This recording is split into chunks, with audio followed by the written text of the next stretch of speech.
A trip along the 50-mile or so course of this canyon gives an amazing perspective of the thousands upon thousands of feet of sedimentary and other rocks that were uplifted during the Laramide orogeny in relation to the Bighorn Mountains and other uplift blocks.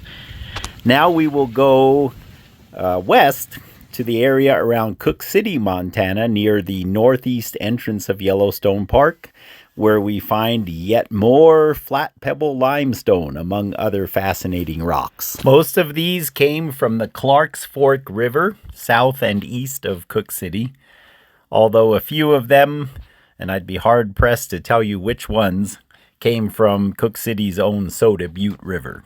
I do remember that this material is much more abundant in the Clark's Fork River, though. A side note for you who do lapidary: many of these river cobbles are bumpy and fractured, and you can tell they wouldn't be much good if you were to work on them. But some, such as this one, and most of the ones I have in my collection, are very smooth and dense and have eroded very evenly, which means they have a consistent hardness all the way through. I would imagine it would be similar to polishing marble or, again, limestone, which it is, which might be great for some applications. I would be curious to read in the comments if any of you have worked with this material and what you have made.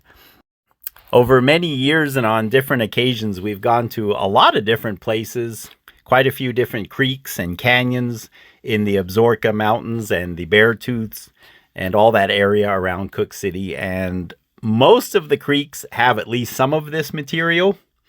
And over the years, I have been able to collect quite a bit of it, and some of the pieces are quite colorful, such as this red one you're seeing here. I actually cut and polished it. This, I believe, was actually from the little creek there right in Cook City, behind the town. I believe it's the Soda Butte Creek.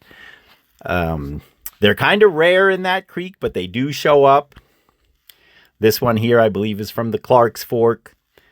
Again, very solid. You can see it eroded quite evenly. Very vivid colors. This is, all in all, amazing material. And for as common as it is, at least in my experience and my world, I'm surprised there isn't more information about it because of how attractive it is.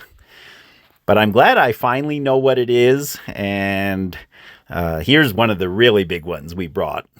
The color isn't very vivid, but look at the pattern on this thing. It's all the way around. In fact, I ground the bottom off and was going to polish it. But for the same reason that it really has no color at all,